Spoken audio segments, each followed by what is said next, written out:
मदन सेना की कथा। नमस्कार, मैं आभा शर्मा जावास हमारी सांस्कृतिक धरोहर, ज्ञानवर्धक और अनेक प्राचीन शिक्षाप्रद कथा कहानियां लेकर आपके समक्ष आई हूं। यदि आपने मुझे अभी तक सब्सक्राइब नहीं किया है तो नीचे दिए सब्सक्राइब बटन को क्लिक करें। अनंतर विक्रमादित्य ने शिशंपा वृक्ष के पास जाकर बेताल को वृक्ष से उतारा, अपने कंधे पर डाला और वहां से चल पड़ा। जाते हुए राजा से उसकी पीठ के ऊपर बैठे बेताल ने कहा, राजन, तुम थक गए हो, इसीलिए थकावट दूर करने के लिए मुझसे यह कथा सुनो। किसी समय बीरबाहु नाम का एक श्रेष्ठ राजा था जो छोटे बड़े अनेक राज्यों पर राज करता था। उसकी राजधानी अनंतपुर नामक नगरी थी जो वैभव व भव्यता में कुबेर की नगरी को भी मात देती थी। उसी नगरी में अर्थदत्त नाम का एक महाधनी व्यापारी रहता था। व्यापारी की 2 संतानें थी। बड़ा लड़का जिसका नाम धनदत्त था, छोटी लड़की जिसका नाम मदन सेना था। मदन सेना कन्याओं में रत्न के समान थी। एक दिन मदन सेना बगीचे में अपनी सखियों के साथ खेल रही थी। तभी धनदत्त का मित्र जिसका नाम धर्मदत्त था, धनदत्त से मिलने पहुंचा। वहां बगीचे में अपनी सहेलियों के मध्य हंसी मजाक करती हुई मदन सेना को जब उसने देखा तो बस देखता ही रह गया। धर्मदत्त उसे देखते ही उस पर आसक्त हो गया। उसका हृदय कामदेव के बाण समूह से छिद्रित हो गया। मदन सेना के शरीर से लावण्य का रस झर रहा था। उसे देखकर हठात ही धर्मदत्त के मुख से निकल आया, आह! अलौकिक रूप की शोभा से जगमगाने वाली इस कन्या को शायद स्वयं कामदेव ने मेरे हृदय बेंधने के लिए इस तीखे रूप में बनाया है। वह बहुत देर तक एक पेड़ की ओट से मदन सेना के रूप का रसपान करता रहा और जब मदन सेना अपने घर के अंदर चली गई तो उसका मन उसे पाने के लिए व्यथित होने लगा। वह दुखी मन से घर लौटा और बिस्तर पर पड़ गया। उसके कई मित्रों ने उसकी इस विकलता का कारण पूछा, किंतु धर्मदत्त कुछ भी ना कह सका। एक रात स्वप्न में भी वह अपनी प्रिया को देखता रहा और उसकी मनुहार करता रहा। किसी ने सच ही कहा है, उत्सुक हृदय वाला मनुष्य क्या क्या नहीं करता। सवेरे उठकर वह फिर उसी बगीचे में गया। वहां उसने मदन सेना को अकेली बैठा देखा। वह अपनी सखियों की प्रतीक्षा कर रही थी। उसका आलिंगन करने की इच्छा से वह उसके पास पहुंचा और उसके निकट झुककर प्रेम के कोमल वचनों से उसे रिझाने लगा। तब मदन सेना बोली, मैं कुमारी हूँ, दूसरे की वाग्दत्ता पत्नी भी हूँ। अब मैं आपकी नहीं हो सकती क्योंकि मेरे पिता समुद्रदत्त नामक व्यापारी से मेरे रिश्ता तय कर चुके हैं। थोड़े ही दिनों में मेरा विवाह होने वाला है, इसलिए आप चुपचाप चले जाएं, क्योंकि कोई देख लेगा तो मुझे दोष लगेगा। इस प्रकार बहुत तरह से उसके समझाने पर धर्मदत्त ने कहा, मेरा चाहे जो भी हो, मैं तुम्हारे बिना जीवित नहीं रह सकता। उसकी यह बात सुनकर मदन सेना इस भय से विकल हो गई कि कहीं वह बल प्रयोग ना करे। उसने कहा, आपने अपने प्रेम से मुझे जीत लिया है, किंतु पहले मेरा विवाह हो जाने दीजिए। पहले पिताजी को कन्यादान का चिर आकांक्षित फल प्राप्त हो जाए, फिर मैं आपके साथ चल पड़ूंगी। यह सुनकर धर्मदत्त ने कहा, मैं ये नहीं चाहता कि मेरी प्रिया मुझसे पहले किसी और की हो चुकी हो, क्योंकि दूसरा जिसका रस ले चुका हो क्या उस कमल को भौरा प्रीति रख सकता है। उसके ये कहने पर मदन सेना बोली, तब विवाह होते ही पहले मैं आपके पास आऊंगी, तब अपने पति के पास जाऊंगी। मदन सेना के ऐसा कहने पर भी उस वाणिक पुत्र ने बिना पूरे विश्वास के उसे नहीं छोड़ा। उसने शपथ के साथ उससे सत्य वचन में बांध लिया। तब उससे छुटकारा पाकर घबराई हुई मदन सेना अपने घर गई। विवाह का समय आने पर जब उसके विवाह का मंगल कार्य समाप्त हुआ तब वह पति के घर आई। हंसी खुशी में दिन बिताकर रात के समय वह पति के साथ शयनकक्ष में गई। वहां पलंग पर बैठकर भी उसने अपने पति समुद्रदत्त की आलिंगन आदि चेष्टाओं को स्वीकार नहीं किया। समुद्रदत्त ने जब अपनी मीठी मीठी बातों से उसे रिझाने की कोशिश की तो मदन सेना की आंखों में आंसू भर आए। तब समुद्रदत्त ने यही सोचकर कि शायद इसे मैं पसंद नहीं हूँ, मदन सेना से कहा, सुंदरी, यदि तुम्हें मैं पसंद नहीं हूँ तो मुझे भी तुमसे कोई काम नहीं है। तुम्हें जो भी प्रिय हो तुम उसी के पास चली जाओ।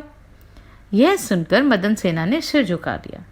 फिर धीरे धीरे वह बोली, आर्यपुत्र, आप मुझे प्राणों से भी अधिक प्रिय हैं, किंतु मुझे आपसे कुछ कहना है। आप उसे सुनकर मुझे अभयदान दें ताकि मैं सच्ची बात आपसे कह सकूं। बड़ी कठिनाई से उसके ऐसा कहने पर समुद्रदत्त ने उसका आग्रह स्वीकार कर लिया। तब वह लज्जा व विषाद से भरी भयभीत सी बोली, एक बार जब मैं अपने बगीचे में अकेली खड़ी थी, काम पीड़ा से आतुर मेरे भाई के एक मित्र धर्मदत्त ने मुझे रोक लिया। जब वह जिद पर उतर आया तब मैंने पिता को कन्यादान का फल मिल सके और निंदा भी ना हो, इस विचार से उसे वचन दिया कि विवाह हो जाने पर मैं पहले उसके पास जाऊंगी, तब अपने पति के पास जाऊंगी। अतः स्वामी, आप मुझे अपने सत्य वचन का पालन करने की अनुमति दें। मैं उसके पास जाकर क्षण भर में ही आपके पास लौट आऊंगी। बचपन से मैंने जिस सत्य का पालन किया है उसे मैं छोड़ नहीं सकती। उसकी बातें सुनकर समुद्रदत्त आहत सा हो गया, क्योंकि यह वचन से बंध चुका था। इसलिए सोचता रहा, अन्य पुरुष में आसक्त स्त्री को धिक्कार है, यह जाएगी तो अवश्य ही, फिर मैं इसे सत्य से क्यों डिगाऊं। इससे मेरा विवाह हुआ है, इसका आग्रह मुझे स्वीकार करना चाहिए। यह सोचकर समुद्रदत्त ने उसे जाने की अनुमति दे दी। वह उठी और अपने पति के घर से बाहर निकल आई। अंधियारी रात में मदन सेना अकेली ही जा रही थी। तभी मार्ग में किसी चोर ने दौड़कर उसका रास्ता रोक लिया। चोर ने जब उससे पूछा, तुम कौन हो और कहाँ जा रही हो, तब डरती हुई मदन सेना ने कहा, तुम्हें इससे क्या प्रयोजन, मेरा रास्ता छोड़ दो, यहां मुझे कुछ काम है। चोर ने कहा, मैं तो चोर हूं, तुम मुझसे छुटकारा कैसे पा सकती हो। यह सुनकर मदन सेना बोली, तब तुम मेरे गहने ले लो। चोर ने बोला, अरे भोली, इन पत्थरों को लेकर मैं क्या करूंगा। तुम्हारा मुख चंद्रकांत मणि के समान है, काले केश नागमणि के मानिंद हैं, कमर हीरे के समान है, शरीर सोने जैसा है, अव्यव्य पद्मराग मणि के समान है। तुम स्वयं एक जीती जागती अप्सरा हो, मैं तुम्हें किस प्रकार नहीं छोड़ूंगा। चोर के ऐसा कहने पर उस वणिक पुत्री ने विवश होकर अपना वृतांत सुनाने के बाद उस चोर से प्रार्थना करते हुए कहा, क्षण भर के लिए तुम मुझे क्षमा करो, तुम यहीं ठहरो, तब तक मैं अपना वचन पूरा करके शीघ्र ही तुम्हारे पास आ जाऊंगी। मैं अपने इस वचन का उल्लंघन नहीं करूंगी। यह सुनकर उस चोर ने उसे सच्चाई पर अटल रहने वाली समझा और उसे छोड़ दिया। तत्पश्चात वह चोर वहीं रुककर उसके लौटने की प्रतीक्षा करने लगा। मदन सेना धर्मदत्त के पास पहुंची। वह मदन सेना को जी जान से चाहता था। उसे इस प्रकार रात्रि के समय अपने पास आई हुई देखकर उससे सारा वृतांत पूछा।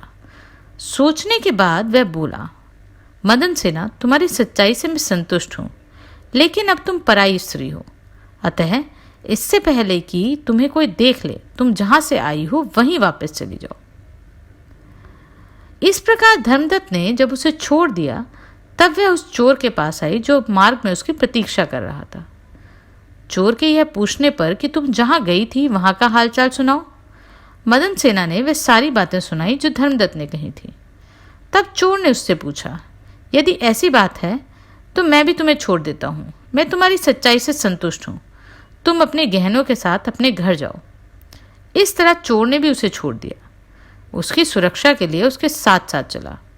मदन सेना अपने शील की रक्षा कर सकती थी, इसलिए वह प्रसन्नतापूर्वक अपने घर पति के पास लौट आई। छिपकर उस सती ने अपने घर में प्रवेश किया और प्रसन्नतापूर्वक अपने पति के निकट गई। उसे देखकर जब पति ने पूछा तो उसने सारा वृतांत उसे बतलाया। समुद्रदत्त ने जब देखा कि उसके चेहरे की कांति कुम्हलाई नहीं है, ना ही उसके शरीर पर किसी और पुरुष के मिलने का कोई चिन्ह है, तो उसका मन भी शुद्ध हो गया। तो उसने मदन सेना को अखंडित चरित्र वाली स्त्री सम्मान कर उसका सम्मान किया।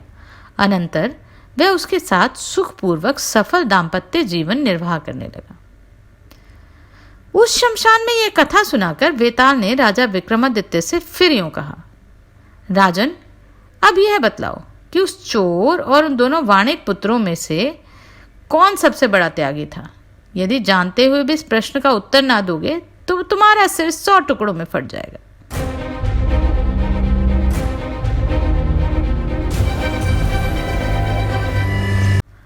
मौन त्याग कर राजा ने बेताल से कहा, हे योगेश्वर, त्यागी उनमें से वह चोर ही था, दोनों वाणिक पुत्र नहीं।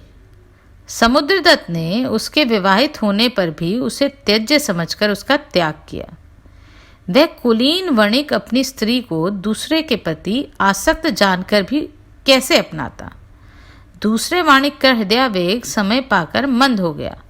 फिर उसे इस बात का डर भी हुआ कि सारी बातें जानकर उसका पति सवेरा होने पर राजा से कह देगा तो राजा उसे दंड देगा। अतः उसने मदसेना को छोड़ दिया। लेकिन चोर को तो कोई डर ही नहीं था। वह तो गुप्त रूप से पहले ही पाप कर्म में लगा हुआ था। उसने जो आभूषण सहित पाई हुई स्त्री को छोड़ दिया, इससे वही सच्चा त्यागी है। बेताल को अपने प्रश्न का सही उत्तर मिल गया। अतः वह पहले की ही भांति राजा के कंधे से फिसलकर वापस शिशंपा वृक्ष की ओर उड़ चला। राजा भी अपना असीम धैर्य खोए बिना उसे लेने के लिए पुनः उसी ओर चल पड़ा।